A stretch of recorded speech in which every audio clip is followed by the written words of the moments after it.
नमस्कार, आवाज अड्डा में आपका स्वागत है। और आज यहाँ होगा दंगल, हरियाणा का दंगल। जी हाँ, हरियाणा में चुनाव होने वाले हैं और अब चुनावी सरगर्मियां अपने जोरों पर है। बीजेपी ने अपनी पहली सूची जारी कर दी है, कांग्रेस में मंथन चल रहा है और आम आदमी पार्टी के साथ जाना है नहीं जाना, उस पर काफ़ी चीज़ें विचार ऊपर नीचे हो रहे हैं।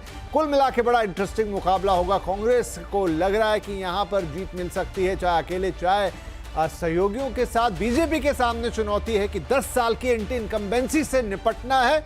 नई सूची में बहुत सारे नाम हैं जो आए गए हुए, बहुत सारी माथापच्ची हुई और अब नाम सामने है। कई तरह के समीकरण उस सूची को देखेंगे तो नजर आएंगे, लेकिन सत्ता का समीकरण क्या बनेगा, इसी पर होती है आवाज अड्डा में चर्चा। तो आज भी वही चर्चा आगे बढ़ाएंगे। हमारे साथ कार्यक्रम में शामिल हो रहे हैं खास मेहमान, बीजेपी के प्रवक्ता विजय शर्मा साहब, कांग्रेस के प्रवक्ता आलोक शर्मा जी, वरिष्ठ पत्रकार रामकृपाल सिंह जी, वरिष्ठ पत्रकार सतीश के सिंह साहब और राजनीतिक विश्लेषक सज्जन कुमार सिंह जी। आप सभी का बहुत बहुत स्वागत है। क्योंकि ताज़ी सूची आई है हरियाणा में बीजेपी की, तो विजय जी आपसे ही शुरू करते हैं। क्या ये सूची वो दमखम रखती है कि 10 साल की एंटी इनकम्बेंसी को बचा ले जाएंगे आप? देखिए, मैं बताना चाहता हूं कि यहां हमने जमीन पर रहकर काम किया है और जमीन पर रहकर काम किया है और हमने जो हमारे सामान्य कार्यकर्ता है उनको हमने टिकट देने का ज्यादातर काम किया। और शुरू से आपने देखा होगा, हमारे मनोहर लाल जी देखिए, नायब सिंह सैनी जी देखिए, तो इस तरह के हमने काम किए हैं कि हमने महिलाओं के लिए हर जिले में थाने, 71,000 रुपए उनकी शादी के ऊपर। आपने मेडिकल कॉलेज देखे होंगे, हर जिले के अंदर मेडिकल कॉलेज। उसके बाद में हमने सीटें तीन गुना हमने बढ़ा दी, 700 से 2200 मेडिकल सीटें हमने कर दी। हमने फौजी भाइयों के लिए अनुदान राशि बढ़ा के 20 लाख से 50 लाख कर दी। किसानों की, हम पूरे देश में पहला राज्य हरियाणा ऐसा है जो सारी फसलें एमएसपी के ऊपर खरीद रहा है। आप देखिए 2014 तक हमारी प्रति व्यक्ति जो आय थी वो 1,33,000 थी, जो हमारी 2,96,000 पहुंच चुकी है, जो राष्ट्रीय औसत से भी ज्यादा है। तो आप देखिए हमारे यहाँ योग्यता के ऊपर भर्ती होती है। पहले आपने देखा होगा किस तरह से एक्स चीफ मिनिस्टर तक जेल में गए हैं भर्ती घोटाले में, और हमने किस तरह से न खर्ची न पर्ची, उसके बगैर हमने काम किया है और लोगों को नौकरी देने का काम किया है। लॉ एंड ऑर्डर में आप देखेंगे हम विकास की गंगा बहा दी, हमने सड़कें देखी है, हाईवे देखी है, हमने किस तरह से हमने हाईवे का जाल बैठा दिया है यहाँ पे। तो इस तरह से हमने इतने काम किए हैं। आप देखिए 50% हमने पंचायतों में महिलाओं को आरक्षण देने का काम किया है। तो ये अपने आप में एक बहुत बड़ा काम है। दूसरा आप देखेंगे कि जो भी व्यक्ति तो कोई काम कराने जाता था, विजय जी अच्छे काम आपके हैं, तो ये अभी ज्यादा दिन नहीं हुए लोकसभा चुनाव को, आपके बढ़िया काम है, अच्छे लग रहे हैं सुनने में भी, तो तब लोगों को याद नहीं रहे?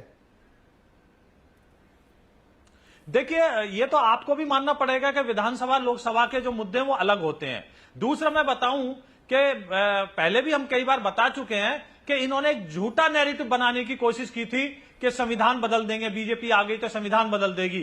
वो हमारे यहां एक कहावत है कि काठ की एक बार चढ़ती है, तो अब काठ की दोबारा नहीं चढ़ेगी। जनता समझ चुकी है। और जिस तरह से टिकट वितरण हुआ बीजेपी में, तो मैं तो कहता हूं कि अब की बार जो है पहले से बहुत अधिक बहुमत आएगा, अब तक के सारे रिकॉर्ड तोड़ेंगे और हमारे जितने भी उम्मीदवार हैं वो जीत कर आएंगे, जो हमारी 67 अभी विधानसभाओं के घोषित की हैं। तो मुझे लगता है कि हरियाणा में एक बार फिर भाजपा सरकार।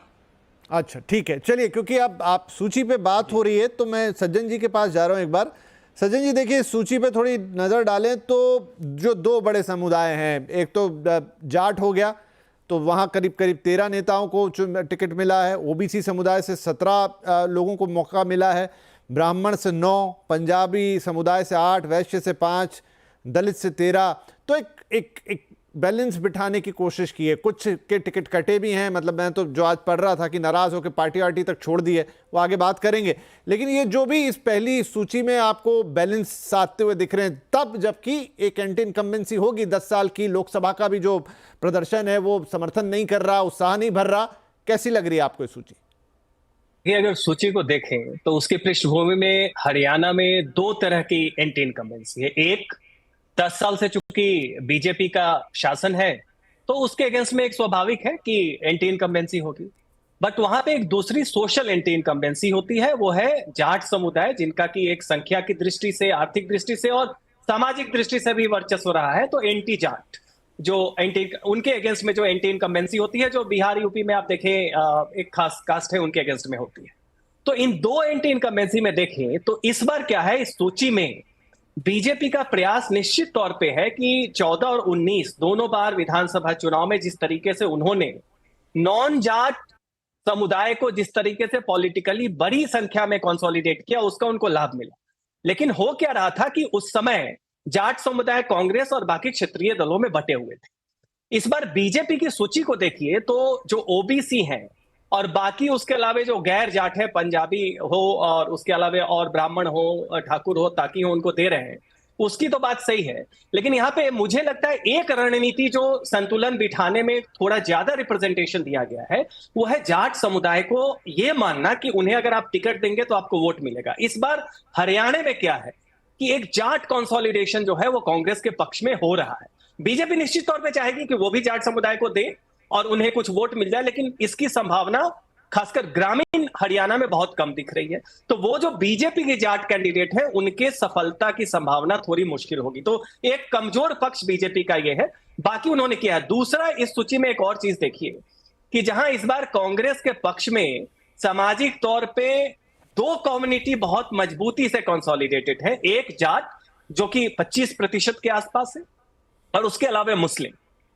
बीजेपी जहां पे कैपिटलाइज कर सकती थी, एक बीजेपी सरकार ने ही, सोशल जस्टिस डिपार्टमेंट ने स्टडी करवाया था आईआईटीएस से, जिसमें यह सूची निकला कि दलितों पे जितने अत्याचार होते हैं उसमें से सबसे ज्यादा कौन है, उसमें निकल के आया था कि उसमें 50% से ऊपर जाट कम्युनिटी है और 30% जो है मुस्लिम कम्युनिटी। अब ये नैरेटिव बीजेपी को दलितों के बीच में जो 20% है हरियाणा, उसमें मजबूती से ले जाना चाहिए था। ना तो उस रिपोर्ट पे कोई बीजेपी ने संज्ञान लिया, ना तो इस नैरेटिव को देख पा रहे हैं। जहां तक दलित वोट है वो इस बार बिखर जाएगा, कुछ कांग्रेस के पक्ष में, कुछ आजाद समाज पार्टी वगैरह की तरफ, थोड़ा बहुत बहुजन समाज और कुछ बीजेपी के भी पक्ष में जाएगा।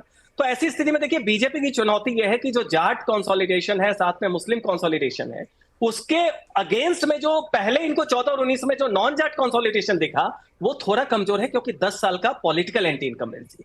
तो मुझे लग रहा है समीकरण तो सही है, लेकिन जाट समुदाय की बजाय थोड़ी गैर जाटों को और ज्यादा इसमें देना चाहिए था। समीकरण के हिसाब से वो ज्यादा सही तस्वीर होती, रीडिंग सही होती। और मुझे लग रहा है अभी बीजेपी के पक्ष में स्थितियां उतनी अनुकूल नहीं है जितना बीजेपी दावा कर रही है। सतीश जी, तो देखिए सूची आ गई, सब कुछ हो गया, एक समीकरण साधने की कोशिश है, एंटी इनकम्बेंसी भी है, लोकसभा दूर नहीं गया, वहां का प्रदर्शन अभी होगा मंथन के अंदर।